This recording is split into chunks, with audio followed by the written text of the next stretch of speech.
In this short video, we will walk you through filling out the RAN guide in IT AMS. We hope you will reference this video along with the RAN monitoring maps to work on this task. Remember, you have received your credentials to IT AMS via email. Information in that email will direct you to the IT AMS login site.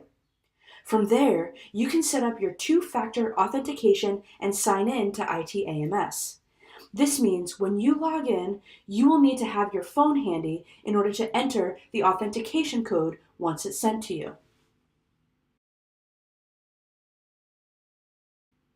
When a RAN incident is reported by a grantee, the program specialist will inform their regional liaison, who will in turn follow their protocol and set up a RAN review in the IT AMS system.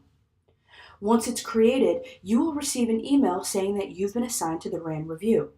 You can access the RAN review you've been assigned to through the AMS workbench in the top right corner of the homepage.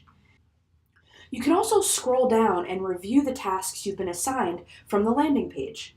For this demonstration, we're going to access the RAN review through the AMS workbench. When you click into the workbench, you will see a large calendar. The calendar will show all of the reviews you've been assigned to. On the left-hand side of the screen, you will see a variety of tabs. To access your RAN reviews, select the Review tab.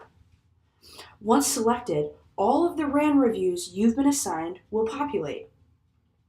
You can also search for the RAN review you're looking for by using the filters.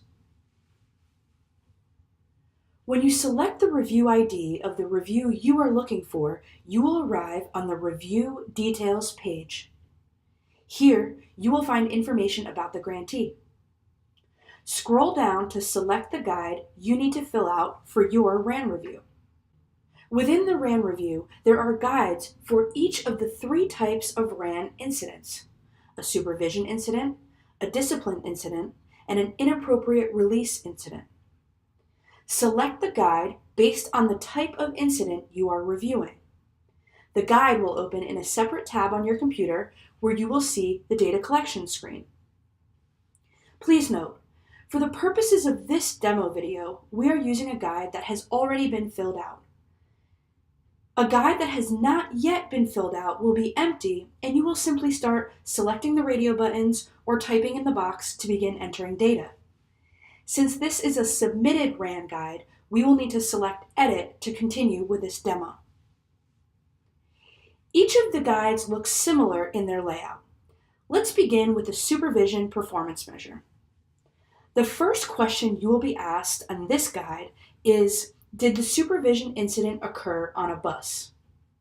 Depending on your answer, a different citation will be included in the report.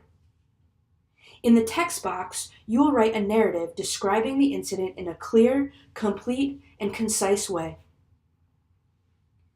The narrative you provide will go directly into the report, so please remember to be very specific in your description and include all of the facts that pertain to this incident. You will answer additional questions about the supervision incident, including where did the incident occur, how long was the child left unsupervised, and how many similar supervision incidents has the grantee had within the last 12 months. Your answers to these questions will auto-calculate the finding level of this incident in the report.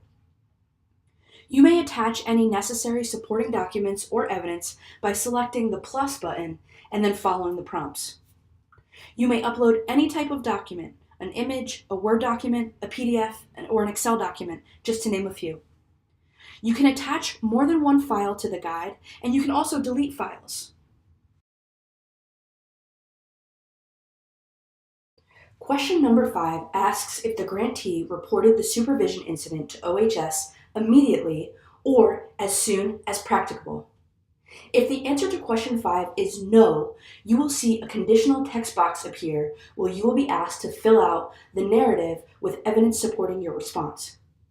If the response is no, it will generate a new finding for this grantee, which will be outlined in the report.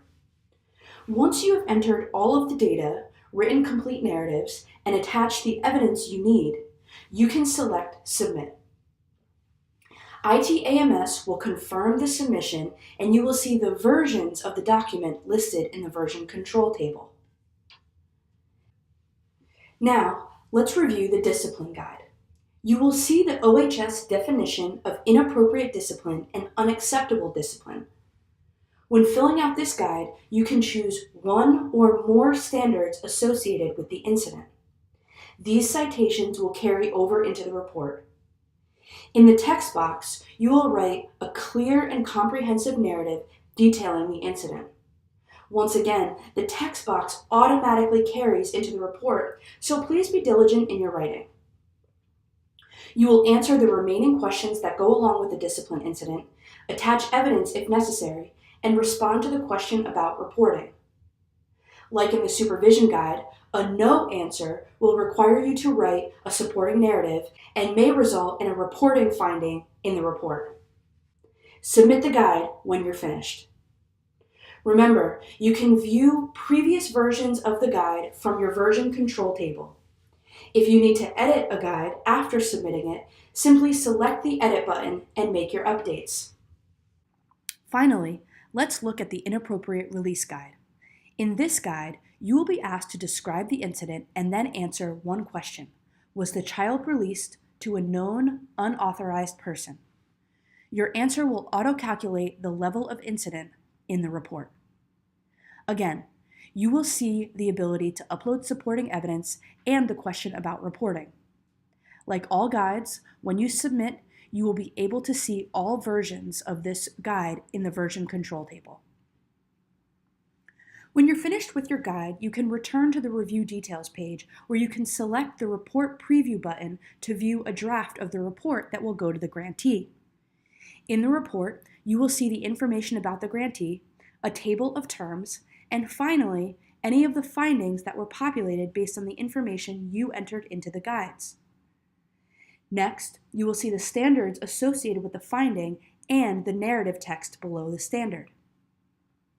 Let's return to the Performance Summary table for a more detailed look.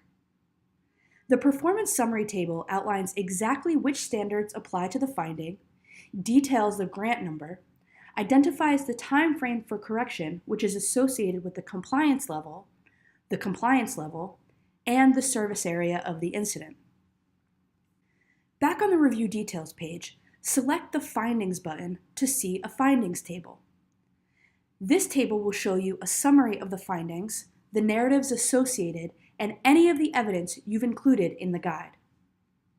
If you select the Evidence button in the findings table, you will be able to download anything that has been attached. There will be one more button of importance on the Review Details page that unfortunately is not available in our staging site. When you are finished with the guides and ready to submit to your manager, you will see a button in the upper right of this screen that says Submit to Manager. From there, the report will be finalized and ultimately uploaded in HSES. That's all for this video. Thank you for taking the time to watch. Please be sure to check out additional monitoring maps, monitoring minutes, and monitoring messages to learn more about any of these RAN topics.